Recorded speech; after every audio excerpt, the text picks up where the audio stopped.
Welcome to Total Picture Media. I'm Peter Clayton, and thanks for joining me for part two of How to Avoid the CMO Money Pit.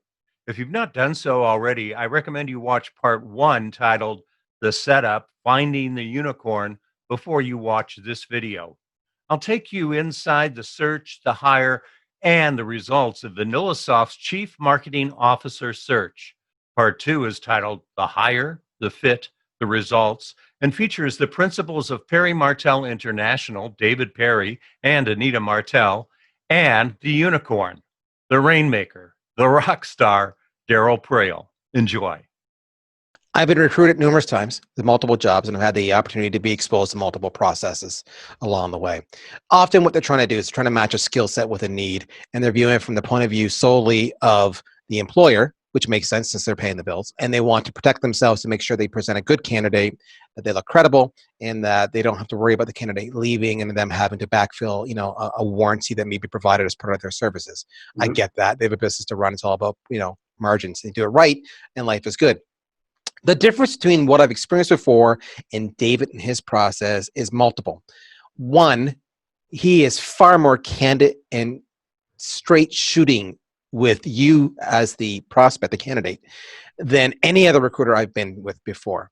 Two, he will tell you why you're a good fit or why you're not a good fit. And he will give you blunt, candid feedback throughout the process, which is often difficult and to get out of other recruiters.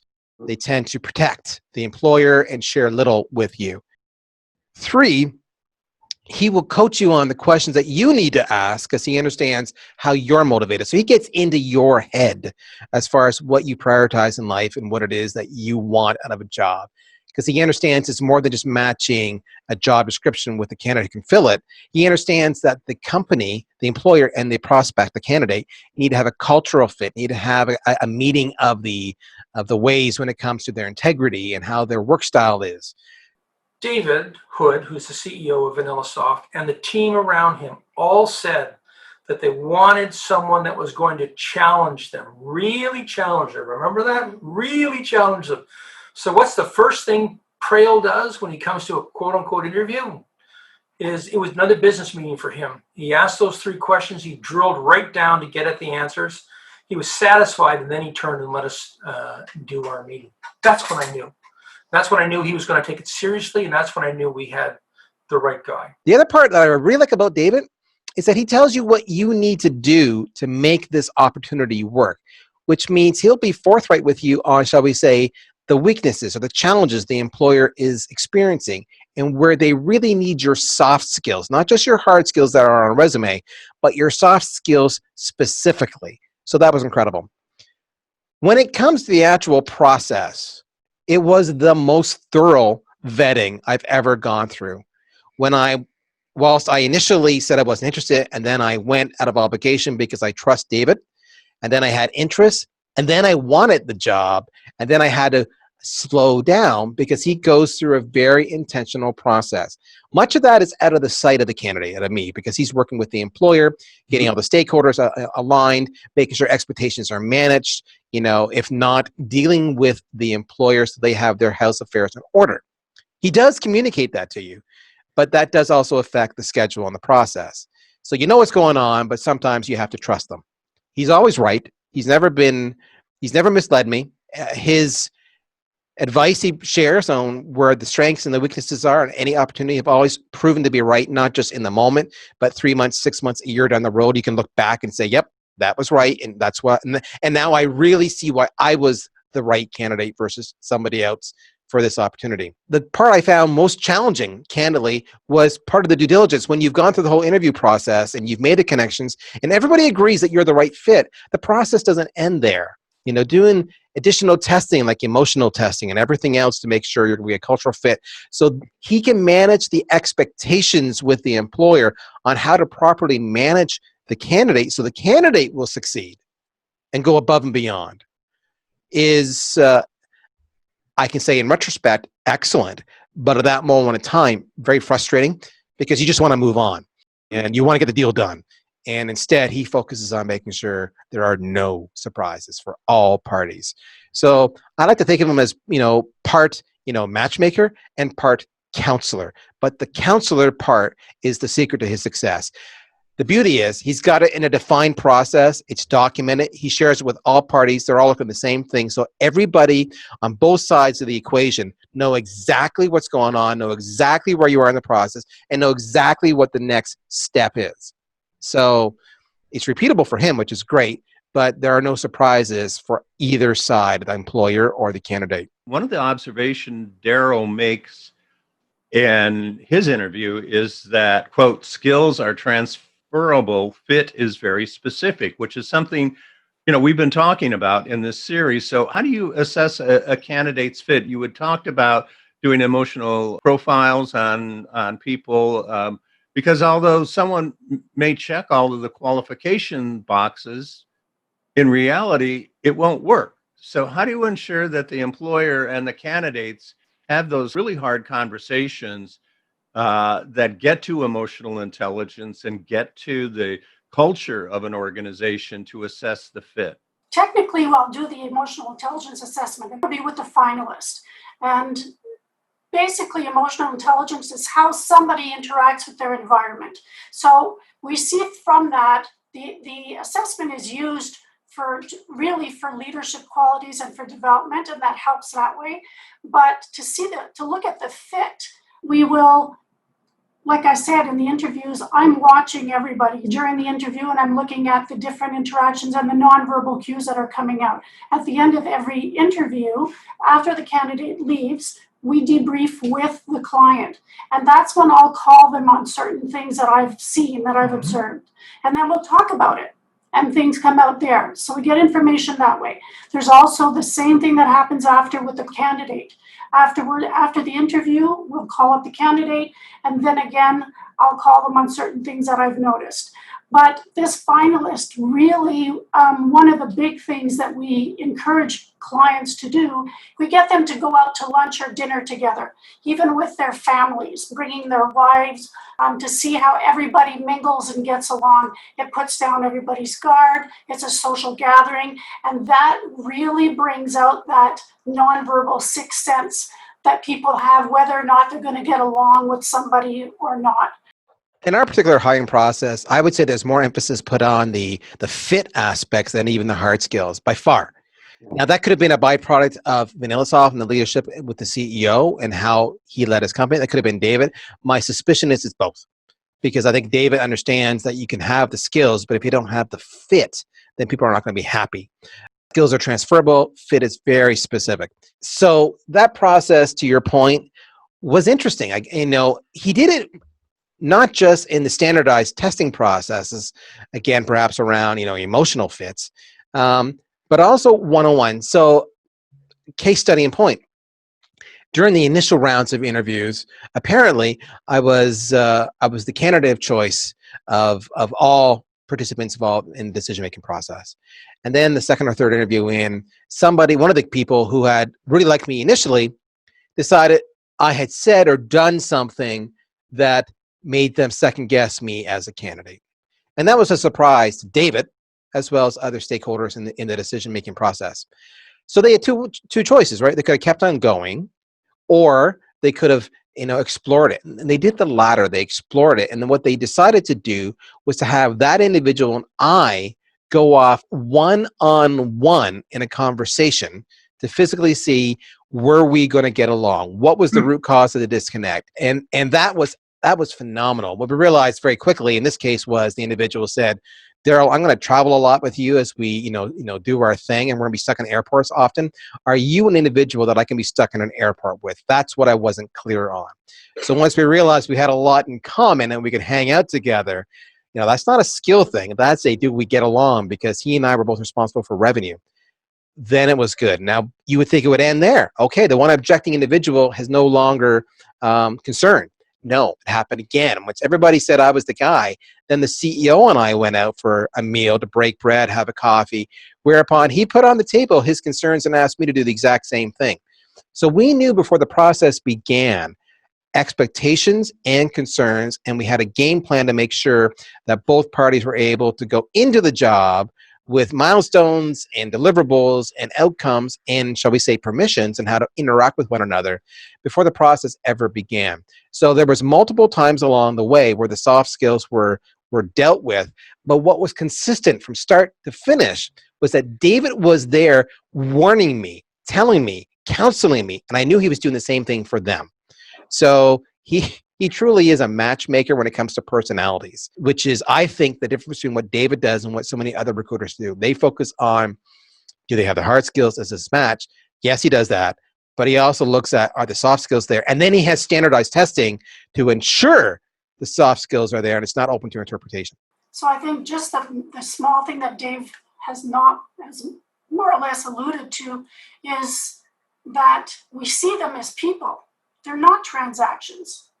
Candidates are people, the clients are people. We're dealing with their lives, a huge part of their life. And so we want to be careful about that. You have told me about something that you call the Texas Hold'em versus fantasy football as your secret sauce. So can you talk about that a little bit? Texas Hold'em versus fantasy football is an interesting theory. I was trying to figure out when I was writing Executive Recruiting for Dummies, how to explain why things fail when you're doing a search. So Texas Hold'em is why things fail. And here's what I mean by that. If you've ever played Texas Hold'em, you know there's 52 cards in the deck. However many people you've got around the table, you deal out the cards, you see what some of the things are, some of it's hidden. But the point is there's only 52 cards. That's the entire marketplace. So when most companies and search firms go out to fill a role, they'll advertise and they'll get a slice of the market, those people that are looking. And they might get lucky, but it's like Texas Hold'em. You might get lucky with those 52 cards. Whereas fantasy football, I mean, come on, how many teams do we have? We have dozens and dozens of teams, right? We got cards on everybody. We know and we have stats on everybody.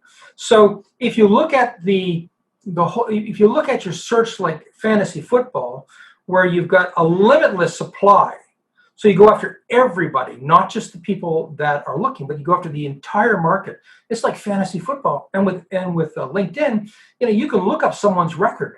You can see how many touchdowns they've done, how many yards they've thrown for, how many blocks they've done, and that helps you narrow down who you want to talk to.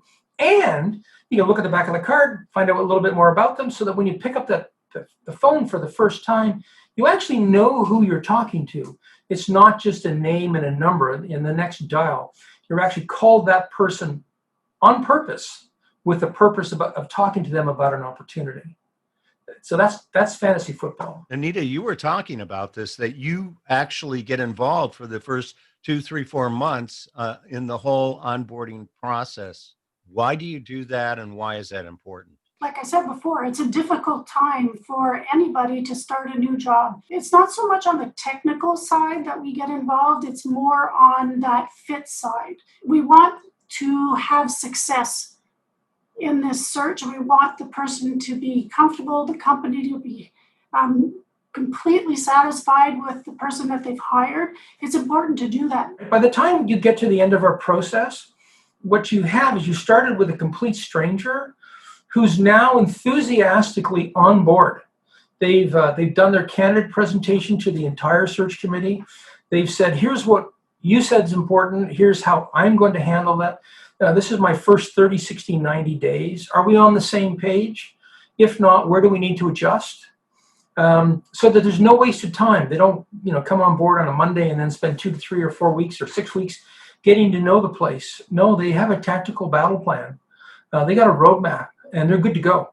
That's what you get out of this. You get a dedicated individual who joins with enthusiasm, with an actual plan that you understand as an employer, that you understand that they're going to execute on. And that's what we did with Daryl. And it was a vastly radical plan. It was a radically different plan than what the people around the table originally thought was needed.